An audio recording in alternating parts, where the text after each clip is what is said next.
Friends, ನನಗೆಲ್ಲ ಗೊತ್ತು ನೀವು ತುಂಬಾ ಅಂದ್ರೆ ತುಂಬಾ ಕನ್ಫ್ಯೂಸ್ ಆಗಿದ್ದೀರಾ, ತುಂಬಾ ಟೆನ್ಷನ್ ಹೇಳಿದಿರಾ. ಇಷ್ಟೇ ಅಲ್ಲದೆ ತುಂಬಾ ಅಂದ್ರೆ ತುಂಬಾ ನಮ್ಮ ವಿಡಿಯೋಗಳನ್ನ ಮಿಸ್ ಮಾಡ್ಕೊಳ್ತೀರಾ ಅನ್ಕೊಳ್ತೀನಿ.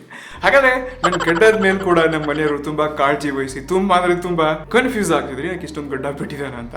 ನಾವ್ ಇವತ್ತಿನ ವಿಡಿಯೋನಲ್ಲಿ ಈ ಎಲ್ಲಾ ಕನ್ಫ್ಯೂಷನ್ಸ್ ಗಳಿದೆ, ಹೊಸ ಸ್ಮಾರ್ಟ್ ಫೋನ್ಸ್ ಗಳಿರ್ಲಿ, ರಣವೀರ್ ಸಿಂಗ್, ಸಲ್ಮಾನ್ ಖಾನ್ ಇಬ್ರು ರೆಡಿಯಾಗಿ ಇನ್ನೇನ್ ಫೈಟ್ ಮಾಡಕ್ಕೆ ರೆಡಿ ಆಗ್ತಿದ್ದಾರೆ ಮಾರ್ಕೆಟ್ ಅಲ್ಲಿ. ಆ ಟೈಮ್ ನಲ್ಲಿ ನಾವು ಎಂಟ್ರಿ ಹೊಡಿತಾ ಇದೀವಿ ಕೊರೋನಾ ವೈರಸ್ ತರ. ಸೊ ಹಾಗಾದ್ರೆ ರಿಯಲ್ಮಿ 6 Pro, ರೆಡ್ಮಿ ನೋಟ್ 9 ಮತ್ತೆ ನೋಟ್ 9 Pro ಇದರಲ್ಲಿ ಏನ ವ್ಯತ್ಯಾಸಗಳಿದೆ ನಾನು ಸ್ಪೆಸಿಫಿಕೇಶನ್ ವೈಸ್ ಕಂಪೇರ್ ಮಾಡಲ್ಲ. ನನ್ನ ಮನಸ್ಸಿಂದ ನನ್ಗೆ ಈ ಫೋನ್ಸ್ಗಳ ಬಗ್ಗೆ ಏನ್ ಅನ್ಸುತ್ತೆ, ನೀವು ವೇಟ್ ಮಾಡ್ಬೋದಾ, ಕೊಂಡ್ಕೊಳ್ಬೋದಾ, ಇದ್ರ ಬಗ್ಗೆ ಕಂಪ್ಲೀಟ್ಲಿ ಆಗಿ ಮಾಹಿತಿನ ತಿಳಿಸ್ಕೊಡ್ತಾ ಇದ್ರಿ. ಸೊ ಬನ್ನಿ ಬಿಡಿನ ಶುರು ಮಾಡೋಣ. ಫ್ರೆಂಡ್ಸ್, ಮೊದಲಿಗೆ ರಿಯಲ್ಮಿ 6 ಮಾರ್ಕೆಟ್ ಅಲ್ಲಿ 13,000 ರೂಪಾಯಿ ಇಟ್ಕೊಂಡು ಶುರು ಆಗುತ್ತೆ. ರಿಯಲ್ಮಿ 6 Pro 17,000 ರೂಪಾಯಿ ಶುರು ಆಗುತ್ತೆ. ನಾನು ಎಲ್ಲೆಡೆ ಈ ಸ್ಮಾರ್ಟ್ ಫೋನ್ಸ್ ಗಳ ಬಗ್ಗೆ ನ್ಯೂಸ್ ಗಳನ್ನ ಓದಿದೆ, ಸ್ಪೆಸಿಫಿಕೇಶನ್ ನೋಡ್ಬೇಕಾದ್ರೆ ಎಲ್ಲಾ ಕಡೆ ಟ್ವಿಟರ್ ನಲ್ಲಿ, ಇನ್ಸ್ಟಾಗ್ರಾಮ್ ಅಲ್ಲಿ ಓವರ್ ಪ್ರೈಸ್ ತುಂಬಾ ಅಂದ್ರೆ ತುಂಬಾ ಜಾಸ್ತಿ ಬೆಲೆ ಆಯ್ತು.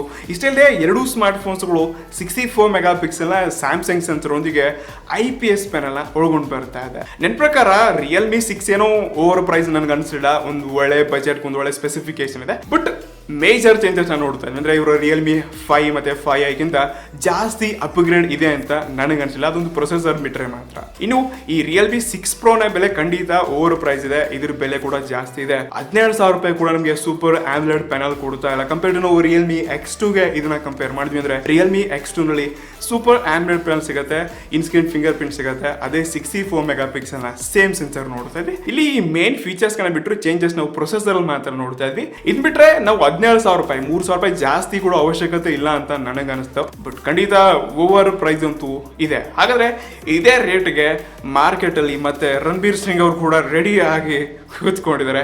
ಅದು ರೆಡ್ಮಿ ನೋಟ್ 9 ಮತ್ತೆ ನೋಟ್ 9 Pro ಕೂಡ 12 ತಾರೀಕೆ ಲಾಂಚ್ ಆಗ್ತಿದೆ. ಈ ಫೋನ್ ಖಂಡಿತ ಸೂಪರ್ ಆಮ್ಲೆಡ್ ಪ್ಯಾನಲ್ ಬರುತ್ತೆ ಅಂತ ಹೇಳ್ತಿಲ್ಲ. ಬಟ್ ರೂಮರ್ಸ್ ಪ್ರಕಾರ ನಾನು ನೋಟ್ 9 Pro ನಲ್ಲಿ ಸೂಪರ್ ಆಮ್ಲೆಡ್ ಬರ್ಬೋದು. ಇನ್ ಕೇಸ್ ಬರಲಿಲ್ಲ ಅಂದ್ರೆ ಕೂಡ ರಿಯಲ್ಮಿ 6 Pro ಬೆಲೆಯಷ್ಟು ಜಾಸ್ತಿ ಆಗಲ್ಲ ಅಂತ ನನಗೆ ಅನ್ಸುತ್ತೆ. ಇನ್ನು ಇದರಲ್ಲಿ ಕೂಡ 64 ಮೆಗಾ ಪಿಕ್ಸೆಲ್ ನ ಸೆನ್ಸರ್ಸ್ ಗಳು ಸಿಗುತ್ತೆ. ಬಟ್ ಖಂಡಿತ ನೋಟ್ 9 Pro ನಲ್ಲಿ ಸೋನಿ IMX 686 ನ ಸೆನ್ಸರ್ ನೋಡ್ತೀವಿ, 64 MP ಕ್ಯಾಮ್ರಾ. ಖಂಡಿತ ಇದರಲ್ಲಿ ಕ್ರೇಜಿ ಕ್ವಾಲಿಟಿನ ನೋಡ್ಕೊಳ್ತೀವಿ. ಕಂಪೇರ್ ಟು ಪೋಕೋ X2 ನಲ್ಲಿ ಕೂಡ ಇದೇ ಕ್ಯಾಮ್ರಾನ, ಇದೇ ಸೆನ್ಸರ್ನ ನೋಡಿದ್ವಿ. ಸೊ ಹೀಗಾಗಿ ನಾನು ಕಾನ್ಫಿಡೆಂಟ್ ಆಗಿ ಹೇಳ್ಬೋದು ಇದು ಖಂಡಿತ ಒಂದು ಒಳ್ಳೆ ಕ್ಯಾಮ್ರಾ ಒಳಗೊಂಡು ಬರುತ್ತೆ ರೆಡ್ಮಿ ನೋಟ್ 9 Pro. ಇನ್ನು ಫ್ರೆಂಡ್ಸ್, ರಿಯಲ್ಮಿ 6 ಮತ್ತೆ 6 Pro ನಲ್ಲಿ ಕೂಡ 90 Hz ನ ಸ್ಕ್ರೀನ್ ರಿಫ್ರೆಶ್ ಹೊಂದಿರುವಂತಹ IPS ಪ್ಯಾನಲ್ ನ ಡಿಸ್ಪ್ಲೇ ನೋಡ್ತಾ ಇದ್ವಿ. ನನ್ನ ಎಕ್ಸ್ಪೀರಿಯನ್ಸ್ ಪ್ರಕಾರ ನಾನು ಮೊದಲು ರೆಡ್ಮಿ ನೋಟ್ 7 ಯೂಸ್ ಮಾಡ್ತಿದ್ದೆ. ಅದಾದ ನಂತರ ನಾನು ಪೋಕೋ X2 ನ ಯೂಸ್ ಮಾಡ್ತಾ ಇದ್ದೀನಿ.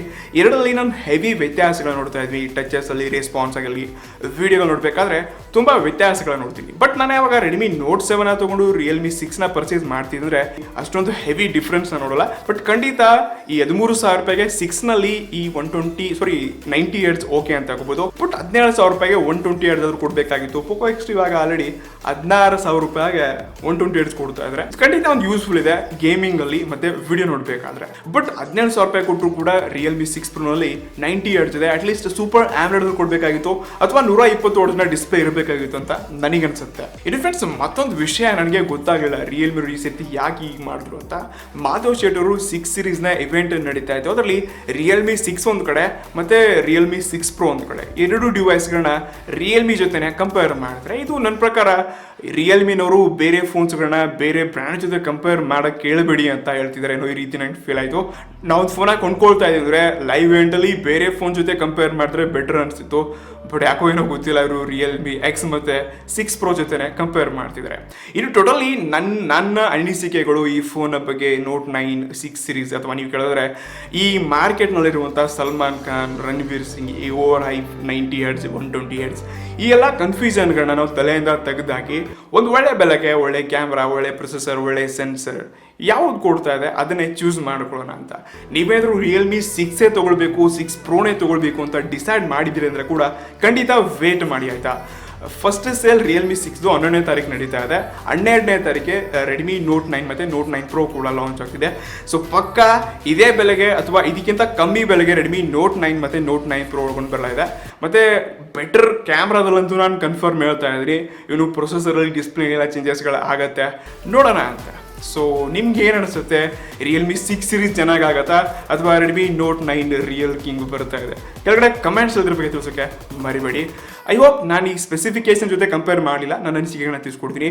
ಖಂಡಿತ ಎಲ್ಲ ಸ್ಮಾರ್ಟ್ ಫೋನ್ಸ್ಗಳನ್ನ ಪರ್ಚೇಸ್ ಮಾಡ್ತಾ ಇದ್ದೀನಿ, ತುಂಬ ದುಡ್ಡು ಮಾಡ್ತಿದ್ದೀನಿ ಯೂಟ್ಯೂಬಿಂದ.